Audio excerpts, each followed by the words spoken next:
नमस्कार, स्वागत है आप सभी का गणेश एस्ट्रो हेल्प में। मैं हूं आपके साथ डॉक्टर दिलीप और बहुत बहुत स्वागत करता हूं आपका ज्योतिष के इस प्रोग्राम में।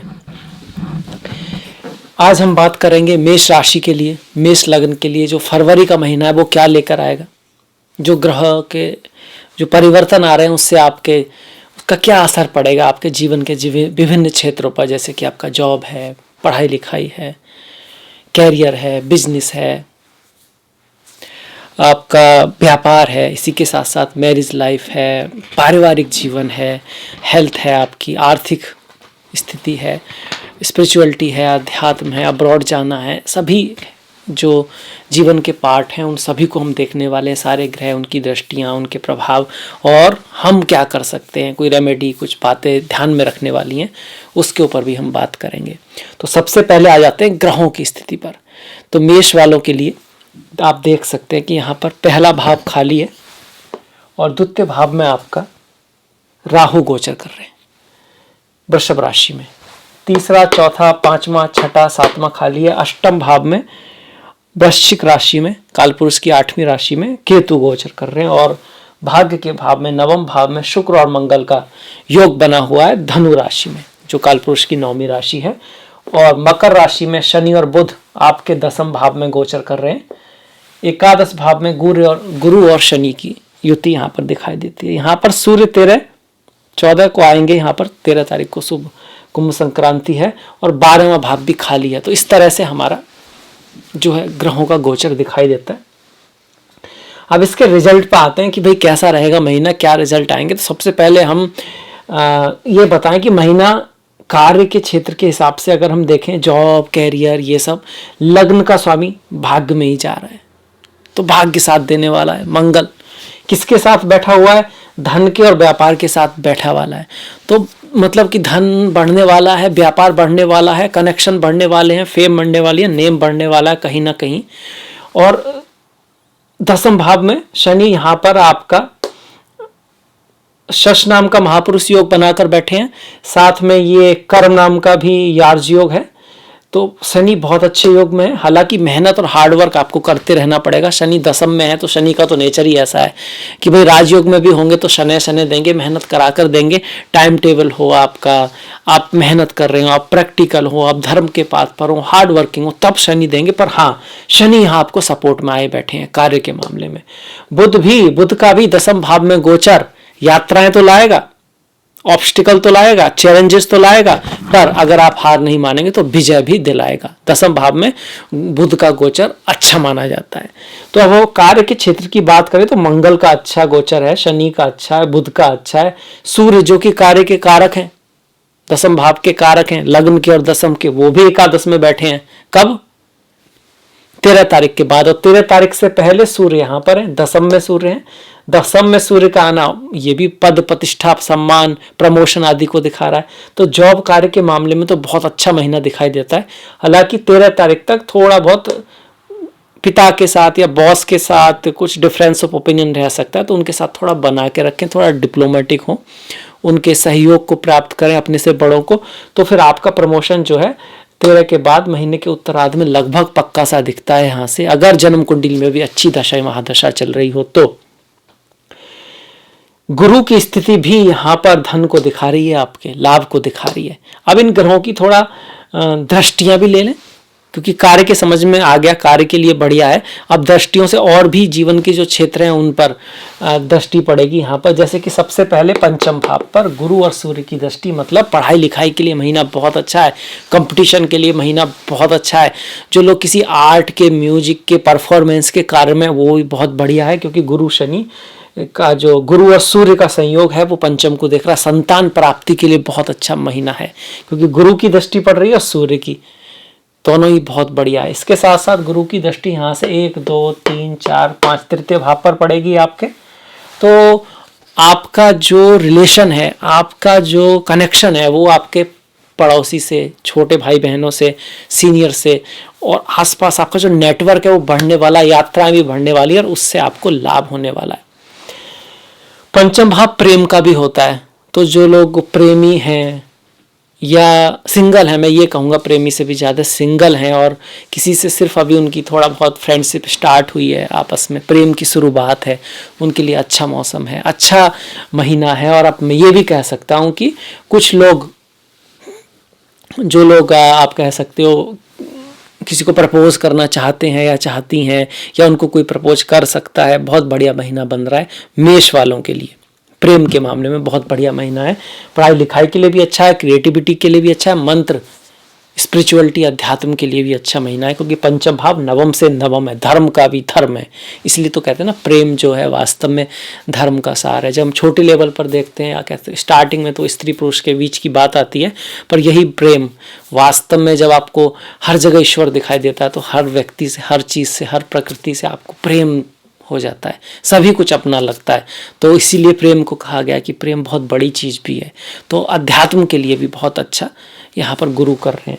गुरु की जो 7वीं दृष्टि है वो तो यहाँ पर आई, पर 9वीं दृष्टि सप्तम भाव पर आ गई। सप्तम भाव तो पार्टनर का होता है, पार्टनरशिप का होता है, मैरिज का होता है।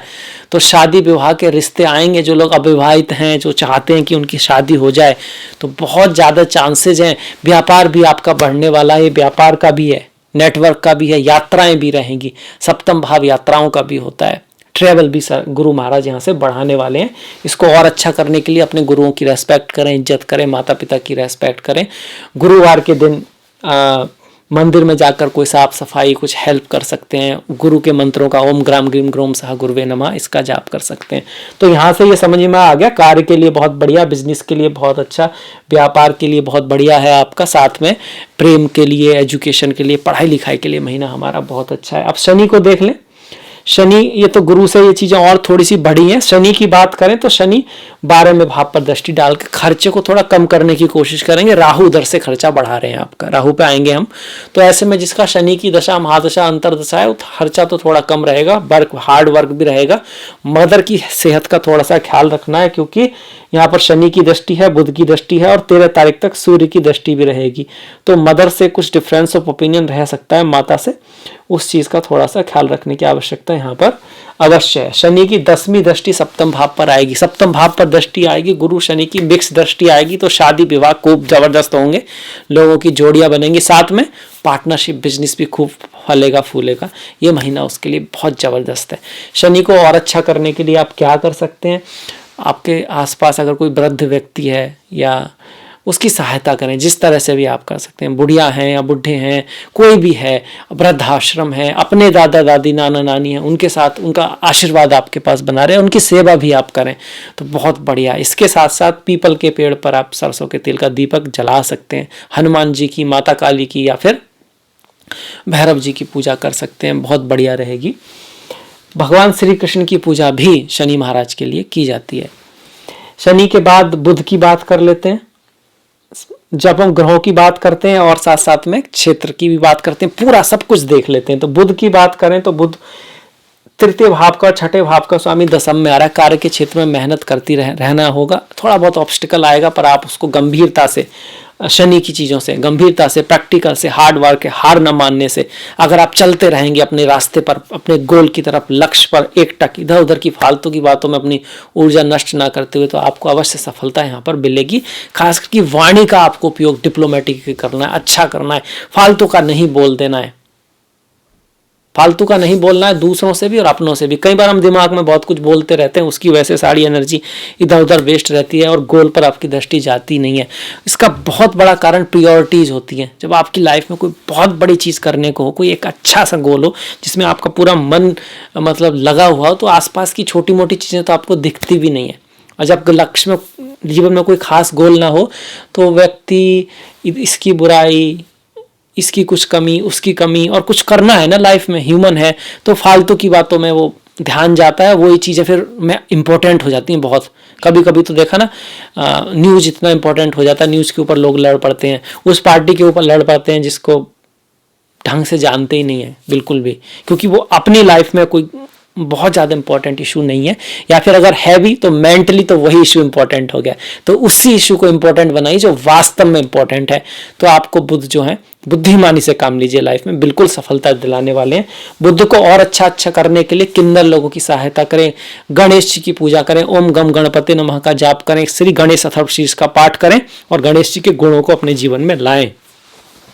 ये आपका बुद्ध भी हो गया। आपका आर्थिक स्थिति पे थोड़ा ध्यान रख लेते हैं। पैसों का मामला कैसा रहेगा? देखिए, पैसों के मामले में राहु है, फॉरेन चीजों से लाभ हो सकता है, विदेश से लाभ हो सकता है, खर्चा तो आपका जरूर होगा, खर्चा जरूर होगा यहाँ पर हाँ, गुरु के आने की वजह से लाभ के सोर्सेज भी इस महीने बढ़ने वाले हैं। सूर्य भी जो आ रहे हैं ना, सूर्य जब आते हैं तो शत्रुओं को समाप्त करते हैं और धन के मार्ग खोलते हैं। तो कहीं ना कहीं मार्ग बढ़ेगा जरूर धन का, तो बेटरमेंट आ रहा है, अच्छा कह सकते हैं। खर्चा थोड़ा सा फिर भी रहेगा। ध्यान किस चीज से रखें? कम्युनिकेशन का ध्यान रखें। कम्युनिकेशन में कुछ थोड़ा बहुत गलती आपसे रह सकती है। और रिश्तों में विश्वास को, एक दूसरे के प्रति रेस्पेक्ट को बना के रखें, आदर को बना के रखें। शक के बेस पे कोई निर्णय ना लें। राहु जब द्वितीय भाव में होते हैं तो शक बढ़ा सकते हैं, और शक की तो दवा किसी के पास भी नहीं होती है। और फिर बुराई किसके अंदर नहीं है, कमियां किसके अंदर नहीं है, काम क्रोध लोभ मोह ईर्ष्या अहंकार किसके अंदर नहीं है? थोड़ा बहुत सभी के अंदर है। और हम भी यही चाहते हैं कि थोड़ा बहुत हमसे कुछ गलती होती भी है तो उसको इग्नोर किया जाए। तो पहले दूसरे की भी इग्नोर कीजिए, उसको भी इतनी रेस्पेक्ट दीजिए जितनी आप अपने आप को देते हो। और रिश्तों में ईगो को तो, वैसे तो ईगो वास्तव में कहा जाए तो हर जगह ही आपकी प्रॉब्लम क्रिएट करता है, और कुछ चीज़ों को छोड़कर वो आपको हानिकारक ही साबित होता है। पर रिश्तों में तो बिल्कुल ही ईगो की कोई जगह नहीं होनी चाहिए। ये क्यों कह रहा हूं मैं? राहु की वजह से, क्योंकि राहु ऐसा करते हैं। राहु क्या है? आपका अंधकार जो है ना, काम क्रोध लोभ मोह ईर्ष्या अहंकार, तामसिक जो गुण है वो राहु है। वो भी जरूरी है, पर जब वो चीज जो जरूरी है वो डिसाइड करने लगे कि क्या करना है लाइफ में, तो फिर वो अवगुण बन जाती है। मतलब क्रोध जरूरी है, कहीं ना कहीं थोड़ा बहुत क्रोध होना आवश्यक है, इसीलिए ईश्वर ने दिया है। पर क्रोध ही डिसाइड करने लगे, आपको किसी पे क्रोध आया, क्रोध में आपने अपने जीवन का लक्ष्य बनाया और वो क्रोध आपको मोटिवेट कर रहा है, तो वो लक्ष्य ही गलत होगा, रास्ता भी गलत होगा, रिजल्ट तो गलत होना ही है। तो ये चीजें होना जरूरी है, इसलिए है। पर ये चीजें अगर आपको लीड करती हैं लाइफ में, तो वो राहु केतु के पाथ पे आप चल रहे हो। राहु केतु का क्या हुआ था? फिर गर्दन कट गई थी। कहने का मतलब है इस पाथ पे नहीं चलना होता है हमको। ये चीजें हमारे कंट्रोल में होनी चाहिए, ना कि हम इनके कंट्रोल में। ये कार्मिक रेमेडी है, रियल रेमेडी भी यही है। भक्ति से भी इसी मार्ग तक पहुंचते हैं। माँ दुर्गा की पूजा कीजिए, जो सिंह वाहिनी है, सिंह को भी कंट्रोल में रख सकती हैं। सिंह यहाँ पर आपके काम क्रोध लोभ मोह ईर्ष्या अहंकार एनिमल इंस्टिंक्ट को दिखाता है, उसको भी जो कंट्रोल करने वाली माता है, उनका जो भक्त होगा उसके भी अंदर ये कैपेबिलिटी होगी कि वो इन सब चीज़ों पर कंट्रोल करके माँ की तरह आगे बढ़ सकता है लाइफ में। तो माँ दुर्गा की पूजा करें, ओम दुम दुर्गाय का नमः का जाप करें। बिल्लियों की सेवा कर सकते हैं, जैसे केतु के लिए कुत्तों की सेवा करते हैं, आपके लिए अच्छा रहेगा। धन का मामला हो गए, धन के मामले में राहु है, तो धन के लिए फिलहाल में माँ दुर्गा की पूजा भी आपके लिए अच्छी रहेगी। धन के बाद हम आ जाते हैं आपके स्वास्थ्य को देख लेते हैं।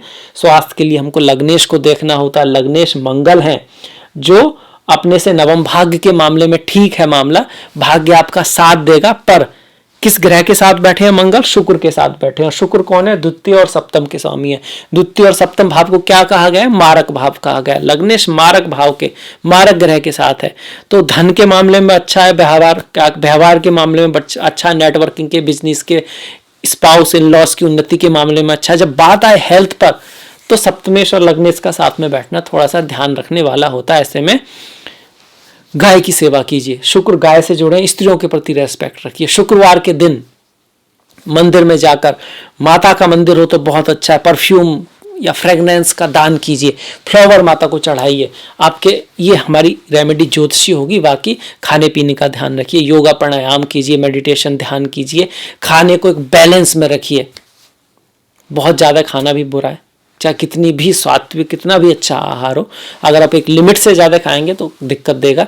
और अगर आप फास्ट कर रहे हैं वो अच्छा है, आप शायद ही ज़रूरत से ज़्यादा फास्ट कर पाएँ, पर ज़रूरत से ज़्यादा कर दें। जैसे गीता में कहा है कि भैया बहुत ही ज़्यादा फास्ट, वो भी ऐसा नहीं कि आप फास्ट कर रहे हैं, फास्ट आपसे हो रहा है कि आप मतलब मन की इच्छा हो रही है और आप खाने का मन कर रहा हो, खा ही नहीं रहे हैं, तो फिर वो दिक्कत कर जाएगा।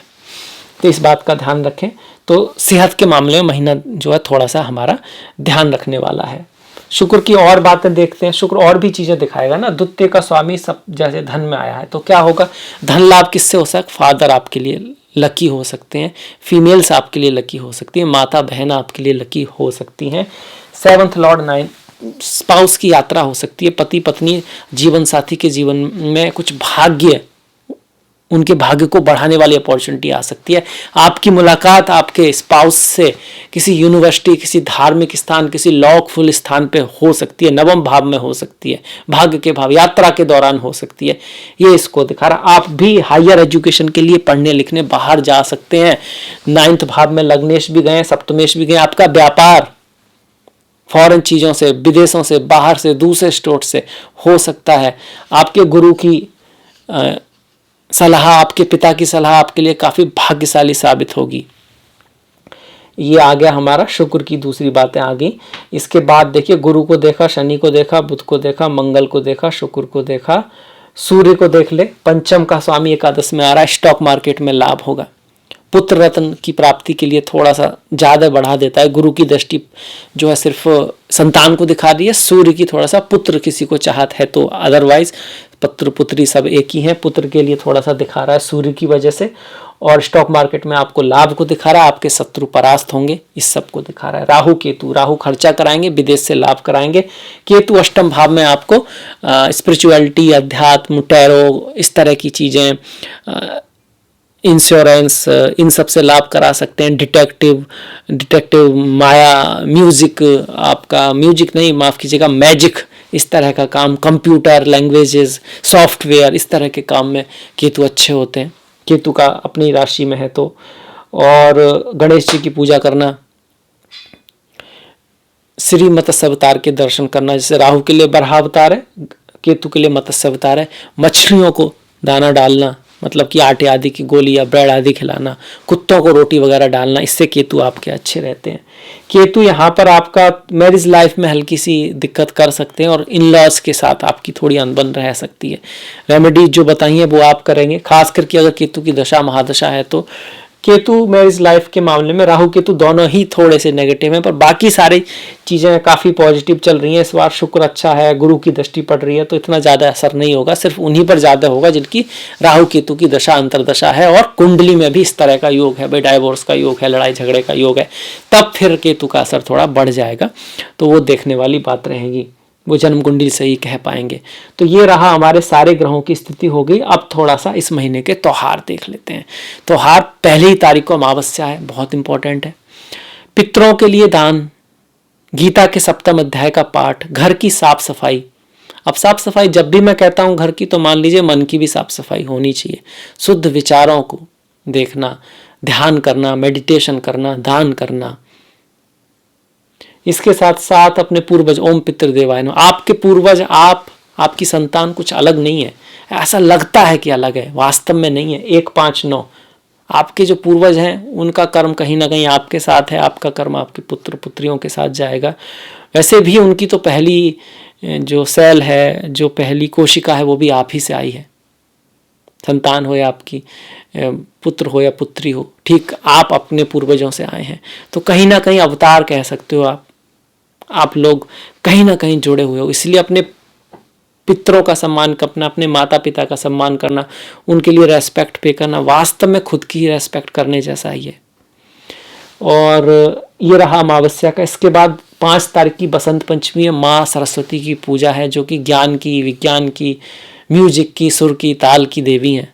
सुरताल है तो सब कुछ है। जब तक सुरताल है तब तक ही ये जीवन है और ये दुनिया भी है। वाइब्रेशन जो है उसी का सब खेल है। तो माँ सरस्वती की पूजा कीजिएगा। बसंत पंचमी की आपको बहुत बहुत बधाई हो। 12 तारीख की जया एकादशी है, 17 तारीख की विजया एकादशी है। जो भगवान श्री हरि विष्णु के भक्त हैं उनके लिए एकादशी बहुत महत्वपूर्ण है। तो उनकी कथा को भी पढ़िएगा और उस कथा को जीवन में उतारिएगा, क्योंकि कथाओं में बड़ा अच्छा मैसेज होता है, बड़ा ज्ञान होता है, और उसको जीवन में उतारो तो बहुत कुछ हो सकता है। इसके बाद देखिए 13 तारीख को और 18 तारीख को प्रदोष व्रत है भगवान शिव का। चिदानंद रूपा शिवोहम शिवोहम मन बुद्धि अहंकार चित्तानी नाहम। तो क्या है? चिदानंद रूपा शिवोहम शिवोहम, जो आनंद स्वरूप है, जो हर जगह है, जो हर चीज का आधार है, जो दिखता है उसका भी, जो नहीं दिखता है उसका भी, जो दो नहीं है, अद्वैत है। एक नहीं कहा है, दो नहीं है। एक तो कोई चीज हो सकती है ना, एक दो तीन, तो चीज तो नहीं है, पर दो नहीं है। और इसके बाद देखिए संकष्टी है 20 तारीख की, जो जिनका केतु की कोई दिक्कत है, केतु लग्न में है, केतु दशम भाव में है, तो कैरियर के लिए जन्म पत्री में संकष्टी का व्रत वैसे तो सभी के लिए शुभ होता है। गणेश अथर्वशीष का पाठ करना, ओम गम गणपते का नमः का जाप करना, तो ये बहुत अच्छा रहेगा। और 13 तारीख की कुंभ संक्रांति है, सूर्य कुंभ राशि में जाएंगे, तो ये भी बहुत बड़ी बात है। और संक्रांति का त्यौहार हमेशा ही आत्मा, परमात्मा, ईश्वर, पितरों से, पूर्वजों से जुड़ा हुआ है। इस दिन मंत्र आदि का भी कोई जप आदि शुरुआत करते हैं, उसके लिए भी संक्रांति बहुत अच्छी रहती है। 16 तारीख को आपकी माघा पूर्णिमा है, माघा महीने की पूर्णिमा है। पूर्णिमा का व्रत बहुत महत्वपूर्ण होता है। तो ये इस तरह के हमारे इस महीने के व्रत भी हो गए। तो आई होप आपको ये पसंद आएगा, अच्छा लगेगा। तो प्लीज़ लाइक कीजिएगा, शेयर कीजिएगा, और घंटी वाला जो बटन है उसको दबाना मत भूलिएगा। आपका सहयोग अति महत्वपूर्ण है, उसको इसी तरह से बना के रखिएगा। मैंने डिस्क्रिप्शन में लिंक दिया है फेसबुक का, इंस्टाग्राम का, ट्विटर का, तो प्लीज़ लाइक, प्लीज़ फॉलो। आपसे मुलाकात होगी नेक्स्ट वीडियो में। तब तक अपना ख्याल रखें, अपनों का ख्याल रखें, सभी का ख्याल रखें। नमस्कार।